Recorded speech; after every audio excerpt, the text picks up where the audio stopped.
Um, Santa Fe Dreamers Project gets its name from our country's dreamers, the undocumented immigrant youth who, through tireless campaigning and bottomless courage, are shaping immigration policy in the U.S. Santa Fe Dreamers Project believes in the potential of immigrants to make our community a better place, both culturally and economically, and are committed to helping them access the tools to do so. Please welcome Allegra Love for an update and information about our current border crisis. Thanks, Allegra. Hi. I think everyone can hear me. You would think after like a year of this nonsense, I could like effectively understand what was going on, but I don't. Anyway, hi everybody. I know there's some familiar faces in the audience.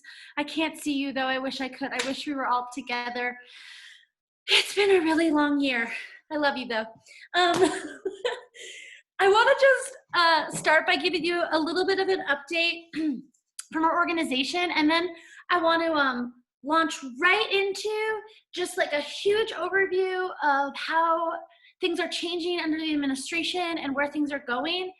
And like, I just think it's really weird to just talk, even though everyone knows how much I love the sound of my own voice, but just like interrupt with like your hand raisings and questions. There's not that many people here, so hopefully we can try and make it a little more of a discussion. Okay, so some really good news from our end at Santa Fe Dreamers Project. I just want to let y'all know I'm no longer the ED. I stopped doing that in July, but it took us a minute to find a replacement. We had this fantastic person named Michael Santillanes, who was our interim ED. He did a fantastic job, but we just hired our new ED, and her name is Analia Rodriguez, and she is coming to us from Chicago. She was the executive director of Latina Union in Chicago, and she started 2 weeks ago. And it's just really exciting. And I encourage folks who have, you know, if you've been a friend of our organization for the longest time, or you are new to learning about us, this is going to be like a really exciting moment. And we just continue to get you guys stay in touch and participate as best you can, especially as our state opens up again. So right now, what I'm doing is I'm still practicing immigration law, but I'm working almost exclusively on our border project, which is the El Paso Immigration Collaborative, working to help people get out of detention. And so that's where I'm coming from now.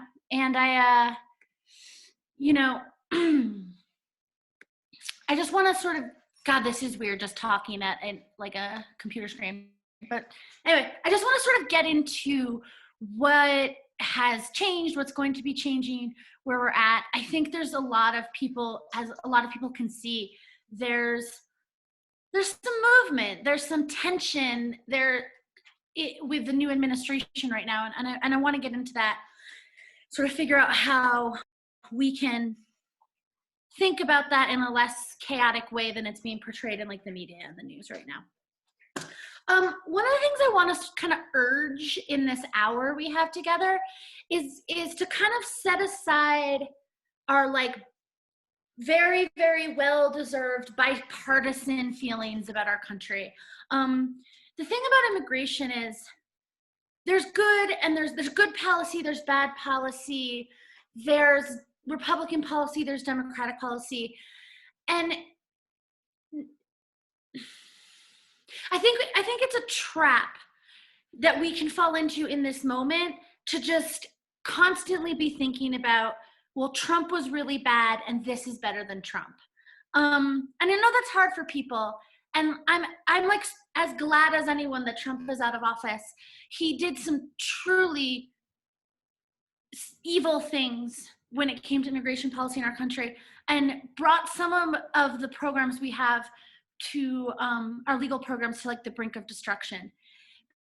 But at the same time, like, I just hope that we can sort of just like look at policy without that partisan lens, because it's just going to be like a lot more helpful in understanding what's going on, and understanding that in a lot of ways, the orientation shift that we need to make things better in this country is not simply about who's sitting in the White House. It's an orientation shift that we all have to have, whether we voted Democrat, whether we voted Republican, and we can't just rely on like seasonal shifts of power to like pick up the slack in terms of making change in this country. Okay, that kind of came out sloppy. Again, like it's 5 o'clock. I've been on Zoom calls for like, it feels like 12 hours. Okay, so let's start, I think, in describing the way things have changed and could change. Generally speaking, when I orient my brain around it, I think about the people, and I think about the people who are already living in this country, and then I want to think about the people who are outside of this country and want to come in. It's like a little bit of a helpful dichotomy when trying to understand like the big policy pictures. So let's start with people who are inside the United States. Right now, it's estimated that there's like 10 or 11 million undocumented people living in the United States. Not to mention the tens of million people who are here in some sort of lawful status, whether it's DACA, whether it's a green card, it's someone with a visa. But a lot of times when you're talking immigration policy, you're talking about those 10 to 11 million people who are here living in the US and don't have any status. I think the biggest piece of news that coming out of this administration is that there seems to be like a lot of political will, almost from both sides of the aisle, to pass a DREAM Act. Now, DACA is the sort of like executive order that Obama made 12 years ago. I'm sure most people on this call have heard of it, that allowed this population of people we call dreamers to get a sort of temporary status in the United States that has to be renewed every 2 years. The status is called deferred action, and it provides you with permission to work, a reprieve from any threat of deportation, and a social security number. Like, the thing about DACA is it's temporary. DACA isn't the DREAM Act. The DREAM Act is a piece of legislation that has been going to Congress for like 20 years at this point, which would provide a pathway to citizenship and a permanent residence status for this cohort of young people that we like to call dreamers. So it seems like a bill just got sent, I think it just passed the House, that is the Dream and Promise Act. And it's creating an open pathway for people known as dreamers to get that legal permanent residence and then eventually become citizens. It seems really good. Like there's a lot of good things about it. It creates a larger definition of who dreamers are. Right now, it's pretty narrow who qualifies for DACA. And it will expand that so like a whole hell of a lot more people can qualify as a dreamer under the federal definition. And it will provide like a pathway to residency and citizenship, albeit a long one. I think the last version of the bill that I saw, it was a 10-year conditional residency before you become a citizen. One of the problems with it, I would say, in my analysis and the analysis of like most of my colleagues around the nation, is that it still continues to criminalize immigration and have really, really like zero tolerance penalties for crime, essentially making this category of individual just like in this really, really high stakes situation where if you commit certain crimes, you could forever be barred from achieving this status. And, you know, that kind of sucks when we're also, as a nation, opening up ourselves to the reality that our criminal justice system isn't always a fair filter of understanding the worth of someone's life. And so I think one of the biggest criticisms about like almost all of the Biden administration's proposed reform is that they're continuing to hang on to this idea that life in our country is for everyone unless you've been charged with a crime. And that's some of the places that people I know are most actively pushing back against this legislation. And I think there's a really good argument of being like, hey, if this is the only way we're going to get it, let's get it. But I think it would be a half measure towards like actual policy that can like liberate populations, and not using a racist criminal justice system as a filter on how to weed people out might be a good idea. I think it's a good idea, but it's debatable. So that's in the House, and I guess it's a little unclear whether or not it's going to pass the Senate. I think some of the chaos on the border right now could cause a backlash in our Congress around some of these like proactive programs that are going to provide benefits to people. Typically over the last several decades, when there's a program that's going to give people benefits and pathways to open their lives up in this country, it's usually you have to trade for enforcement at the border. And one of the early hallmarks of the Biden administration's legislative push that we saw in like January and February was that they were saying like, we want to create these benefits without creating an enormous amount of more border security, more law enforcement, making it harder for people to come in the country, which is like a really honorable goal, and like kind of showed that they were listening to the people who were advising them in the campaign and the transition. But the problem is right now is there's a growing rhetoric that the border is a place that needs to be controlled. And my concern this week is that that could cause this bill to stall because they're not going to let any immigrant get anything unless we increase the militarization of the border. So that's sort of one of the concerns that I've seen. There's a couple like nitty-gritty detail things that have changed. We now have a temporary protective status from Venezuela. That is, a temporary protected status just acknowledges that it is too unsafe to deport people to a country. We have active TPS from the Sudan, from Somalia right now.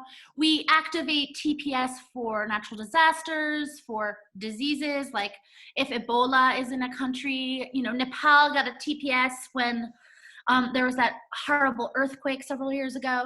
So we have an active TPS from Venezuela right now, which means that any Venezuelan national in the country can receive a reprieve from deportation, almost like a deferred action status, almost like DACA. Like you get permission to be here, safety from deportation, a work permit, and it's extremely temporary. I mean, it's literally in the name, temporary protected status. But that was like a welcome change that happened in the last few weeks. We don't have a ton of Venezuelan folks living in New Mexico, so it hasn't been a huge change for our community. I mean, I'm sure there are some families in New Mexico benefiting, but it's not a huge portion of our immigrant population. Another thing that happened that like really is kind of nerdy but important is the dreaded public charge got crushed in federal court.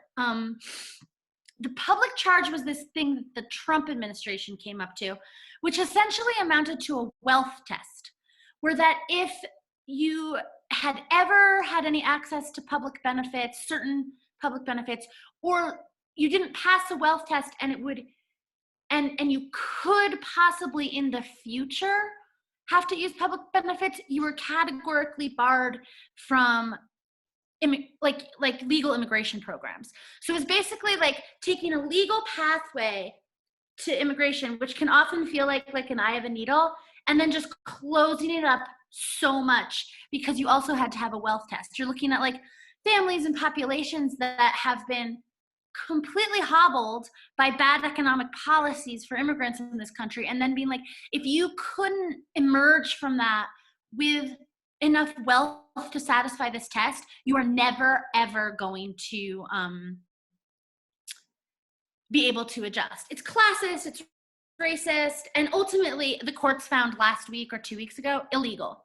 So that in our business has been one of the best possible things that could happen, because we had all these people at Santa Fe Dreamers who were waiting to apply for benefits, whether it was a green card or citizenship, or really like people who may not qualify for immigration right now, but were terrified to use public benefits because they thought it might future disqualify them. So now we can start those people moving towards their immigration status or getting benefits. And it's really wonderful to see that policy dead in the water, because it was like one of those things that just like wasn't sexy enough to catch any attention from the public, but it was just absolutely killing our cases and killing our possibilities to help families who have lived here in Santa Fe forever change their status. Another thing, and that is the refugee limits have been lifted, or rather, I should be clear, the Biden administration intends by October to raise the number of refugees that can come into the country.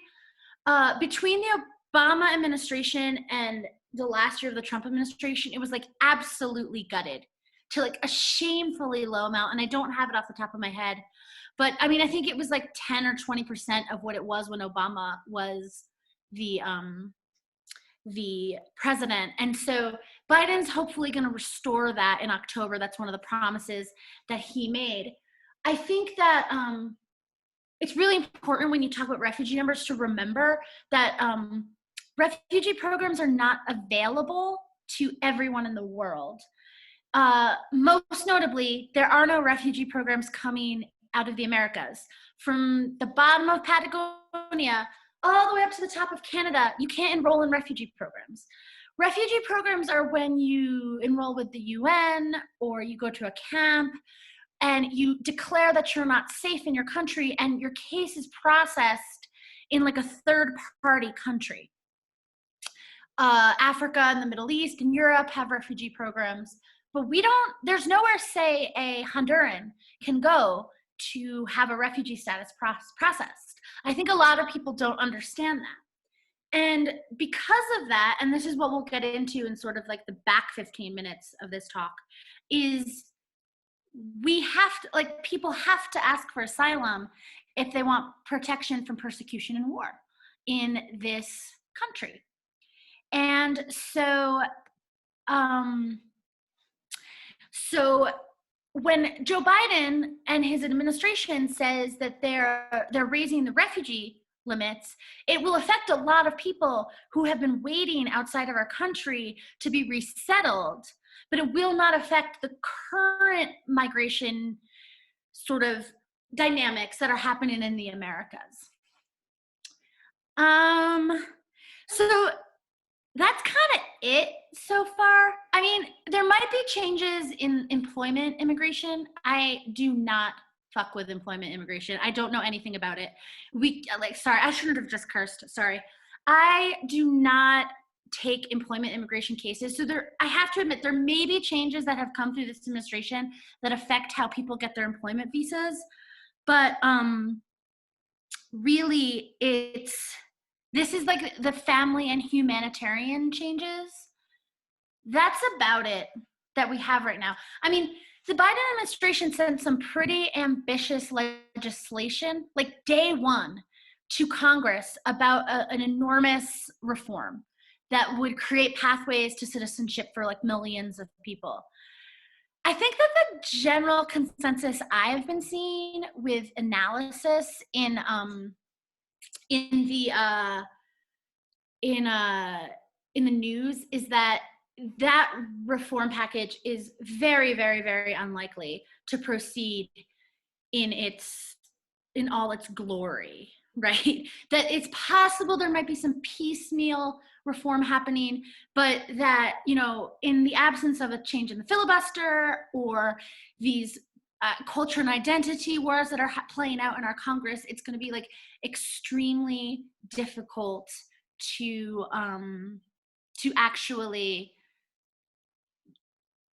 pass anything significant through Congress at the moment. Judy, I see your question. Do you ever see the Biden administration providing relief checks to undocumented people? I certainly hope so. It doesn't seem like a wise thing to exclude undocumented people from economic stimulus. It was a dumb thing at the beginning of the pandemic to not include things. It was a disappointing thing in our state that we weren't able to, on a statewide level, provide economic support to undocumented people. We know better in New Mexico. We do. And it was really hard that that never manifested, in spite of like many heroic efforts to buoy our state during this hard time. That the undocumented were ignored was a really tough pill to swallow over this last year. So I think it's possible, Judy. And I think that like any sign I'm seeing from the Biden-Harris administration is that they would be open to it. Oh, Cynthia, I see your question. Do you think it's realistic to expect essential workers will get legal status? I think that's more realistic than a big reform that sweeps up everyone.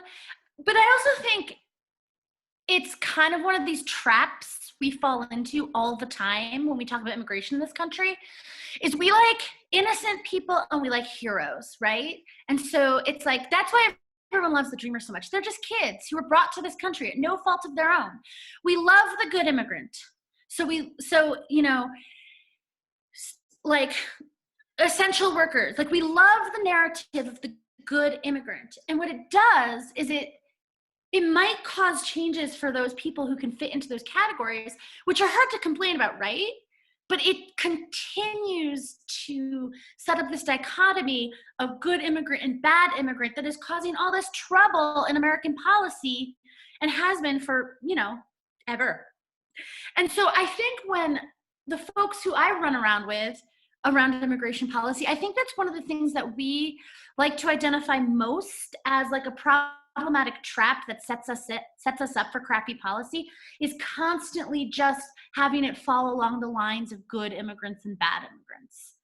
Because our idea of good and bad can shift so chaotically depending on who's in power.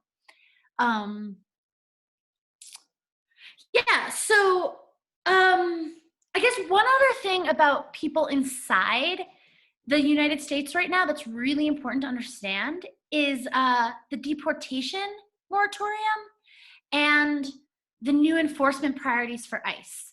So ICE enforcement happens inside our country. They don't do the work of keeping people out of the country. ICE is internal.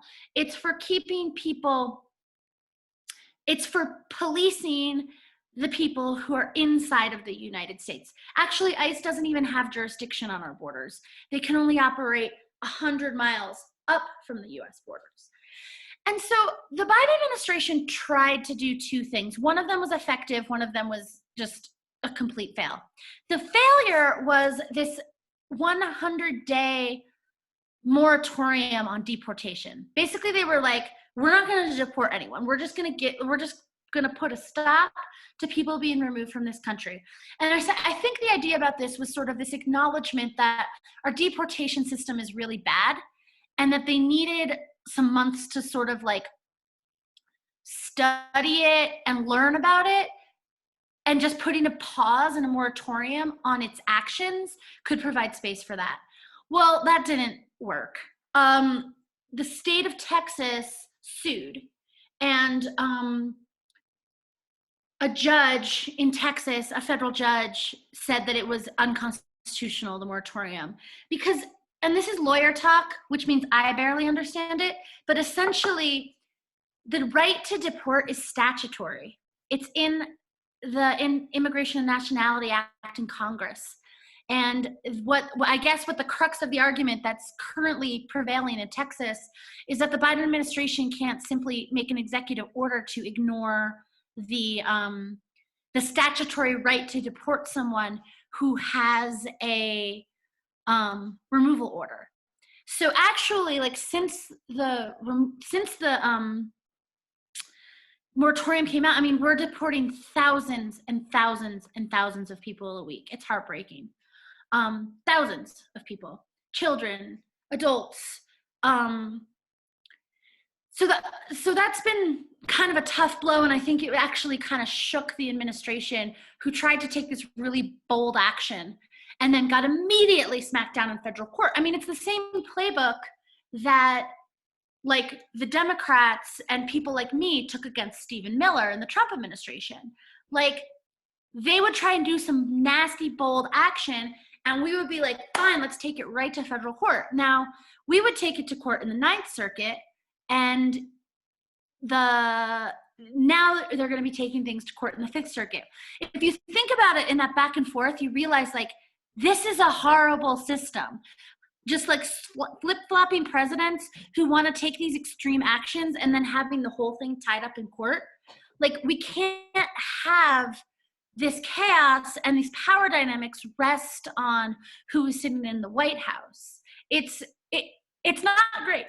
And it's causing a whole bunch of chaos right now in the enforcement spaces where I mostly work at this point. But then the Biden administration came out with this thing called the enforcement memo. And what this says, and this has been more effective, is that they're just not going to use law enforcement resources on certain categories of people. And they're really clear. Even though the memo's not clear and it's constantly confounding my job, they're clear about who is not an enforcement priority. Rather, it might be easier to explain if I say who is. So they're still going to do law enforcement actions against spies and terrorists. Okay, that's the first category. I'm going to tell you how many times I've met a spy or a terrorist in my practice. 0 times. I'm really not trying to mitigate the threats of spying and terrorism. It just doesn't come up all that much in my practice. Second, they're still going to enforce against people who entered the country after November 1st. They picked an arbitrary date, November 1st, 2020. And if you were not in the country before November 1st, 2020, you are still an enforcement priority. So people who came in December, January, February, March, which is kind of good news, because if you're not a spy or a terrorist and you were in the country before November, you're not an enforcement priority anymore. But it still kind of stinks for the people who are trying to get into the country. And the third category is threats to public safety. This is the one that's a little confusing, but it basically amounts to people who have been convicted of aggravated felonies.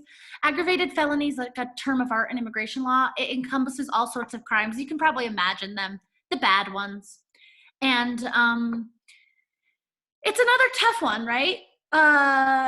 It's great news for like a mom in Santa Fe who has been living here for 5 years, isn't a spy or a terrorist, and has absolutely no criminal record. Right now, under the Biden administration, they are absolutely, she is a non-priority for removal or arrest. And if they were to pick her up, they would have to show me, if I was her lawyer, like specific authorization from like headquarters in DC of why this person needed to be arrested. It's working, right? I mean, I guess that, and this gets back to my original thing, like it just continues to use entry, like when you're on the border and when you're not, and then this criminal justice system filter to say who's okay and who's not in this country. And like I mentioned, and I'll continue saying it until I'm blue in the face, like, are we really using that system that we spent a year examining of just how messed up it was? And we could probably spend 400 years of our history examining how messed up it is. Are we still using that as the sole test of whether someone deserves to stay in the country with their family or be deported to a place where their life is going to be really difficult? Okay, Judy, I'm seeing your question. Is the Biden administration hiring more judges and federal workers to move children more quickly to their waiting families and sponsors? Oh yeah, we're getting to that. Okay, I guess I'm just gonna pause. Does anyone have any questions right now about what we just talked about with the internal, the policies that affect folks who are living in the United States? Feel free to raise your hand. We can unmute you, or you can write it in the chat box, either way. If not, we'll just get to the juicy stuff, which is what's going on the US border. It's all juicy to me, but I know that this has been in the media a lot and it's really juicy. Okay. Well, if you think of a question, let me know. I cannot tell you how weird it is to be talking to a whole bunch of people and just have absolutely no clue, like, if they're engaged or not. That's cool. So what's going on the border right now? There's literally no other way to describe it as just the hottest mess possible.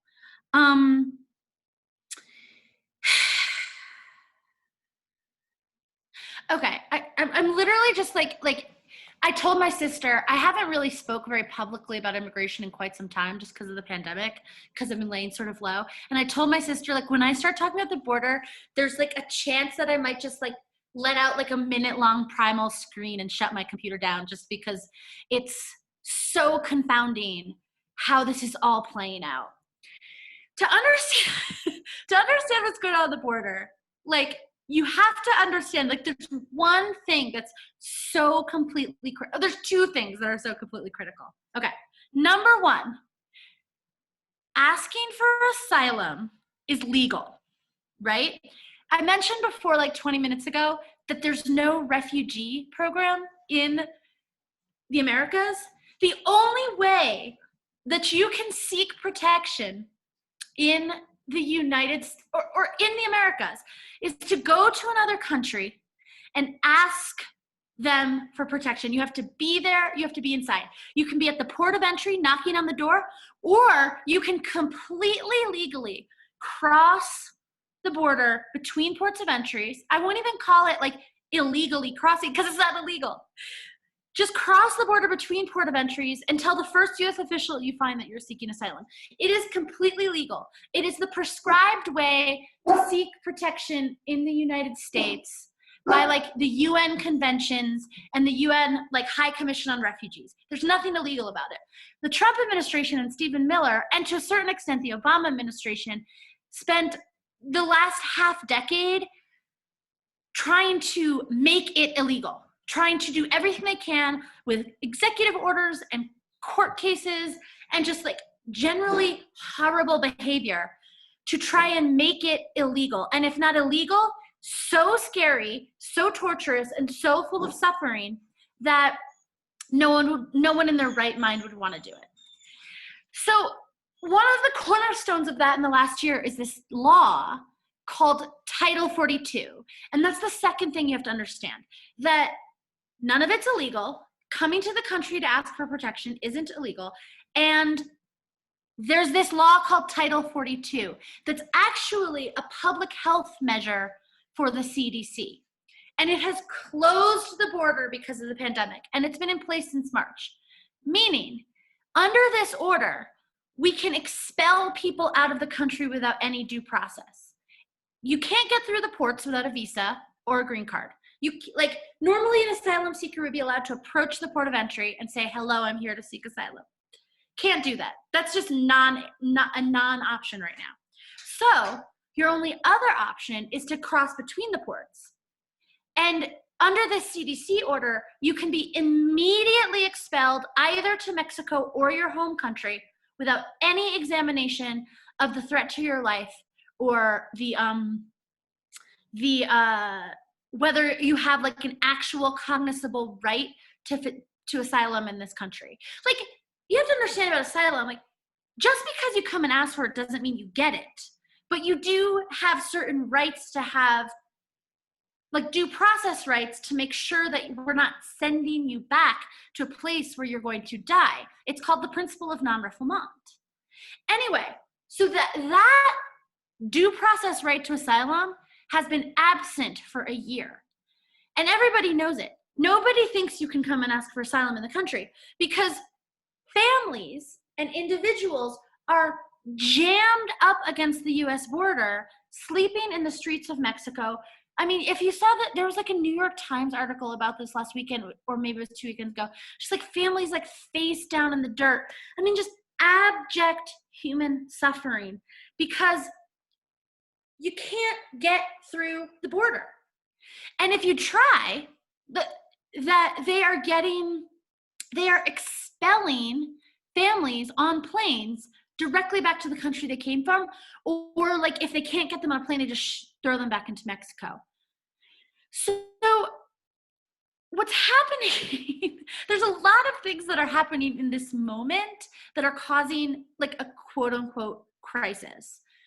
The number one thing that's causing a crisis is we're calling it a crisis. Migration numbers are not that much higher than they ever are during this year. The problem is that if there's no actual way to migrate safely and with access to due process, then it's causing like the flow to get all jammed up. And so the unaccompanied children thing, a lot of it is because there's all these family units who are up against the US border. And their choices are the following. You can stay in Mexico and just continue to just rot on the streets of Mexico waiting for the border to open. You can try your luck at crossing the border, and then, or you can, but like, if your family gets apprehended, you will be put on a plane and sent back to your home country, which is the exact place you're fleeing and you're asking for protection from. Or the other thing is you can send your kids ahead of you because there are extremely strong protections for children who are unaccompanied in the United States. And you saw it. If you watch the president's press conference today, he was like, I am not going to mess with those children who are unaccompanied. That would be too cruel. So the thing is I also don't really need to see Joe Biden taking a victory lap around the fact that he's not going to expel unaccompanied children. It is illegal. There are 30-year-old court orders that says he can't. So his administration being like, we're not going to mess with unaccompanied children. All of us lawyers are like, well, you better not, because the courts have long said that you can't. You are literally just treating them the way that the courts have ordered you to since 1980. So that's what's going on. Now, is there also like an enormous amount of movement because people have like perceived since November that there could be like an opening of the American borders because Donald Trump is no longer going to be president? Absolutely. And is there just like a normal spring migration? I mean, these are when the migration crises happen. Yes, but none of this has to be narrated as a crisis. But because the presidential administration and the media are eating it up as a crisis, it's causing even more enormous backlash. And now you're seeing the president coming out and saying, you have to go home. You are not welcome here. Now is not the time to come. Well, now is not the time to come is a pretty shitty message to be giving someone who's fleeing for their life with their family. It's a okay message for someone who might be traveling because they're looking for a new job, or who might be like, I don't know, trying to reunite with a loved one who's in the United States. But when you're talking about people who are fleeing because their lives are in danger, you can't say to them, don't come, because they're always going to come. And when your policies are sort of like hinged around the fact that you can ask someone not to come, you create an enormously deadly and inhumane situation, because deterrence doesn't work. Deterrence strategies only are successful if people are actually deterred. And if a deterrence strategy doesn't deter someone, it's deadly. And that's what we've learned over the last like 25 years of American immigration policy. Like, if it doesn't work, you're going to kill people. And that is what the Biden administration is coming up against right now. I'm sorry, this is when I'm just like start screaming. It's such a nightmare. I just want to look, there's some questions that I want to sort of look at because we're coming up on 45 minutes here. I see. So Judy said, is the Biden administration hiring more judges and federal workers to move children more quickly to their waiting families and sponsors? So judges aren't necessary. Kids, it's not like unaccompanied kids are not an adversarial process. So we don't need judges. Like eventually you'll need judges. We have a ton of unaccompanied kids at Santa Fe Dreamers for our clients, but they don't need judges right now. Like the judges are way down the line. They do need federal workers, and I think they are hiring people. I heard today that they're opening a 5,000 bed facility at Fort Bliss in New Mexico. The thing about these facilities is that they're designed to like process the child, and it's not under the Department of Homeland Security. It's under the Health and Human Services, the Office of Refugee Resettlement. Homeland Security is allowed to hold them for 72 hours max. And then they have to be processed into Health and Human Services, which is what these camps would be for. There's not a lot of way around this. So protesting that doesn't make a ton of sense. What Judy's saying is the actual thing we need to be advocating for. More workers, better care, but the actual physical, like their confinement in these camps is ordered by law. They have to hold them there until they can find sponsors and get them out, and they're supposed to do it quickly. But the problem is when they don't prepare for these numbers, it starts to get really jammed up, and that's when really bad things happen. So I think they're trying to make these places as humane as possible, but it's a really hard task that our country like doesn't really have a good track record. I mean, part of the thing that makes me want to pull my hair out about this is I'm like, why didn't anyone see this coming? I mean, anyone who knows anything about migration should have seen this coming. And that the government is like on their heels about this and acting like, wow, you're just like, how is this a surprise? Again, where it's like, this is a crisis narrative, maybe, but if we had actually planned for it and prepared for it, it wouldn't be a crisis at all. This is Cynthia's question. What is stopping the Biden administration from ending Title 42? Doesn't that drive the unaccompanied adult issue? Nothing is stopping Title 42. Title 42 is a public health order that's to keep the borders like sort of like as like a strong filter against people bringing coronavirus in. But it's kind of, so that's why it's hellish to watch the president talk about how everything's going to be really safe soon, but still saying it's too unsafe to help migrants who are in trouble. Like, we have ways of quarantine, we have ways of testing. Like, migrants will quarantine. If they're told like in 2 weeks you're going to be able to cross the border and get to safety, like they will quarantine. It's just like, it's being used right now to punt a political problem of what do we do about all of these families who are up against the border. Because the Biden administration said they were not going to start family detention again, which was like part of the reason I voted for them, right? Like, I've been working in family detention since the Obama administration. And when I hear them say like, we will not use family detention, I'm like, heck yeah. But they're starting to talk about family detention again, because like the second we lift the Title 42, we are going to have all these families who are rightfully asking for asylum, and we can't just let them in, which was cute. Like every time I talk to my poor sister about this, my poor sister, she's such a saint. She just says, why can't we let them in? Like, what's the big deal? Which is like, that's a whole other way of looking at it. But when we have this narrative of crisis and suffering and this like completely aggressive characterization of what's happening, then detention seems like the only way we can solve the problem. So Title 42 is just something that is kicking the can down the road. And Cynthia, you're absolutely right. It is driving unaccompanied children. I talked to a family in Juarez like last week where they're in some extremely dicey situation where members of the family are being sexually assaulted to stay in this housing situation in Juarez because they've been living on the streets. It's a nightmare. There's a 5-year-old baby and a 1-year-old baby. And I'm talking to this mom and I'm saying to her, she's like, what are my choices here? And I'm like, here are your only choices. You can stay in Mexico. You could move around. You could try and cross, but the moment you're apprehended, they're going to put you on a plane back to Guatemala, where you're from. Or you can push your kids ahead.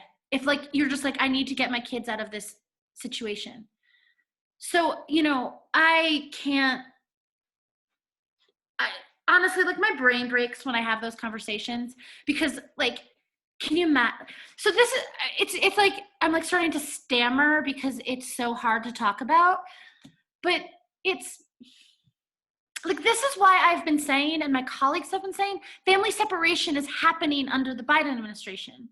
They're not physically taking the kids from their parents, but they are setting up these conditions with Title 42 where the best possible choice that a parent has is to separate themselves from the child.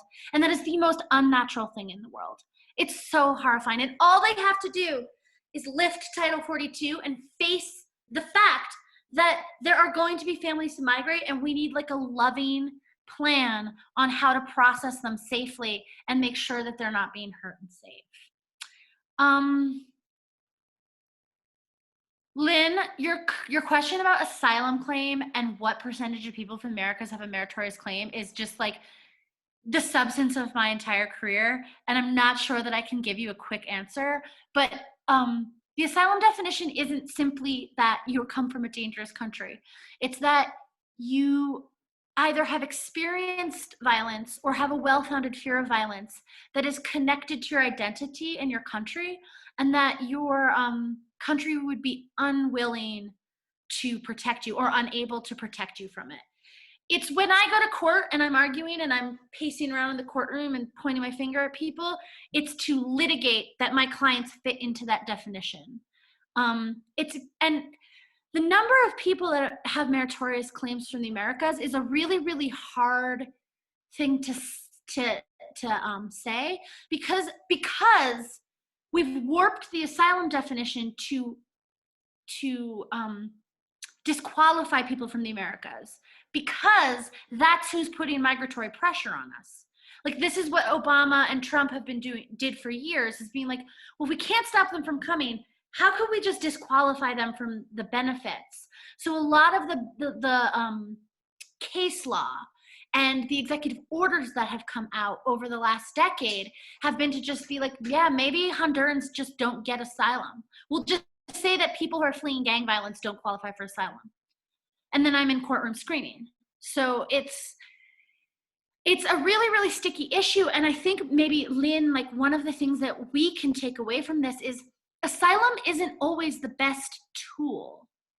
And that like, it's not always the thing that protects people from suffering. The suffering still exists, but if we don't have the right tool to help a woman who's fleeing for her life with her children, then we have to think of different tools to help them. And that's a loving approach and not this like strict legal thing. Like, I've been in court so many times where everyone in the courtroom agrees my client will be murdered if they get sent back to their country, but we can't fit them in the asylum definition, so they get sent back.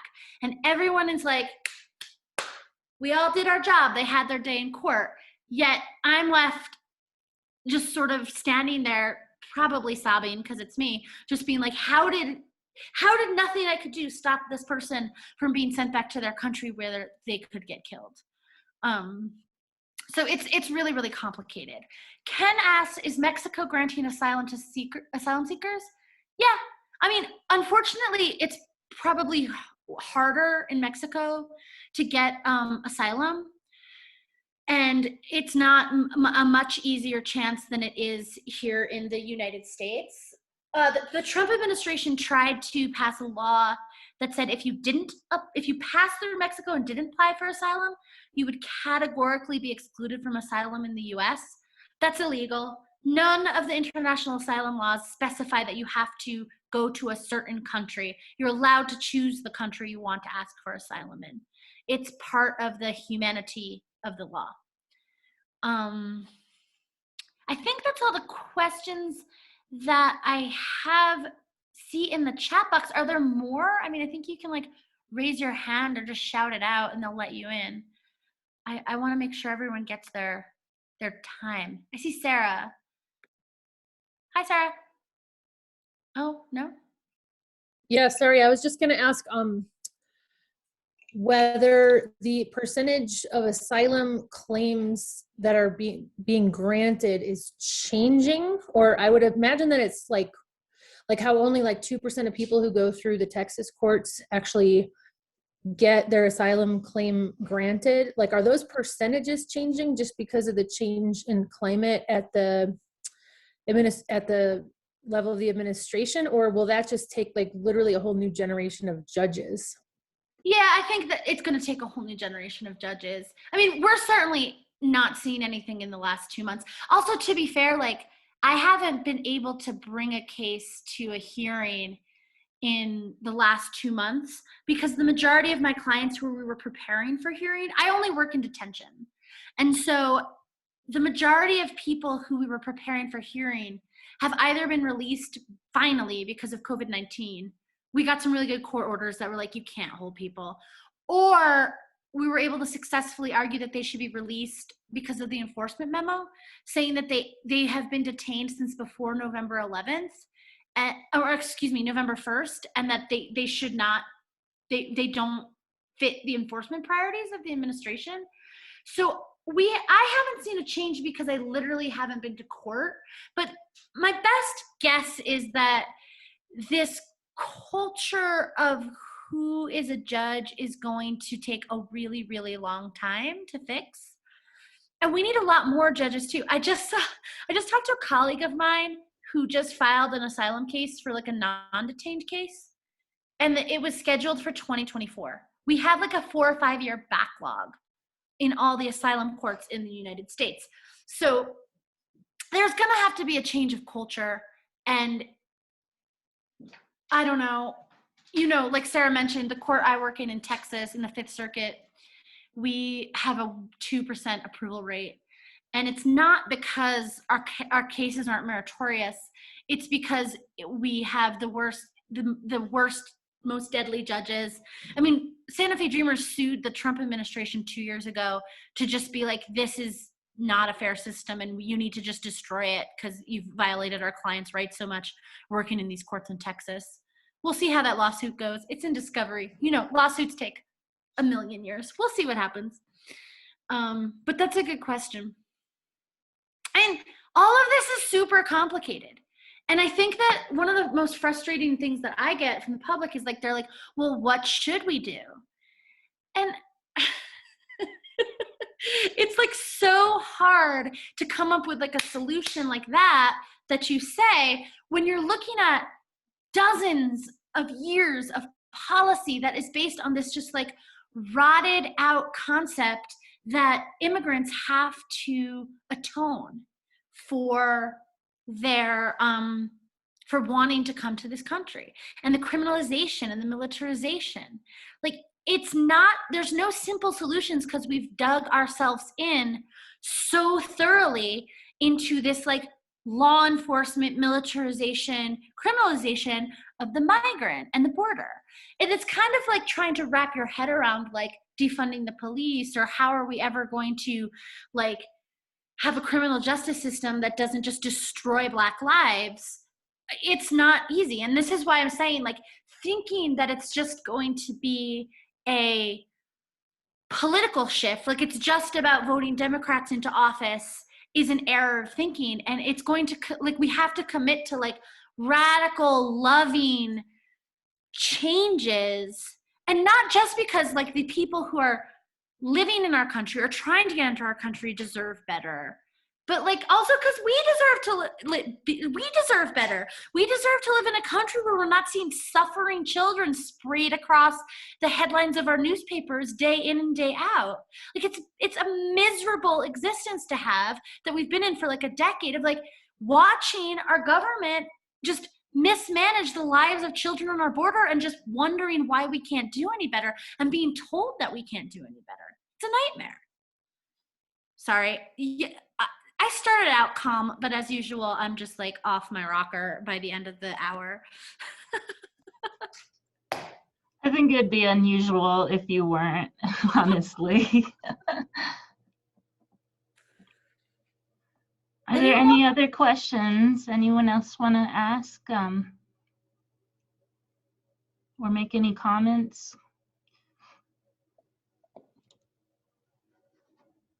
I'm sorry for how weird the webinar Zoom stuff is for you, Allegra. We'll all be together again soon, hopefully. Yeah. I hope so. I hope so. And you did wonderfully, even though you're talking to yourself in a way. Yes, talking to myself. No, we all heard you loud and clear. I was very engaged. I always learned a lot from you. Thanks for all you do, Allegra, truly, and helping. Yeah, and I'm gonna put for panelists, I have like a new email address because I'm kind of fading out of Santa Fe Dreamers slowly. But Okay. Here's my email address, and you can always shoot me questions. More than happy to respond.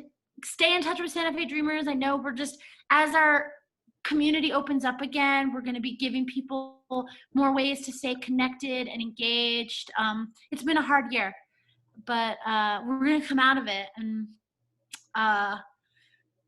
just keep up the pressure, keep up just keep focusing on how we can be more loving on the border and not just give into this idea that people have to be punished who need to migrate. Yeah, well said. Thank you so much, Allegra. Thanks, Dreamers. And thanks to all of you who joined us. This was recorded and we'll have it on our YouTube channel to view and share. Before we go, are there any other questions? We definitely have a lot of thank yous and love yous to Allegra in our chat box. Appreciate that. All right. Well, thanks so much, Allegra. Appreciate you. Appreciate everyone. Stay safe. Yeah. Stay safe. Read books. Oh, wait, I didn't put my email in? I thought I did. Hold on. No, you did. It's just that there's a lot of love right after. It's allegralove1@gmail.com. The old gangster mail, Gmail. Yeah. All right. Take it easy, all.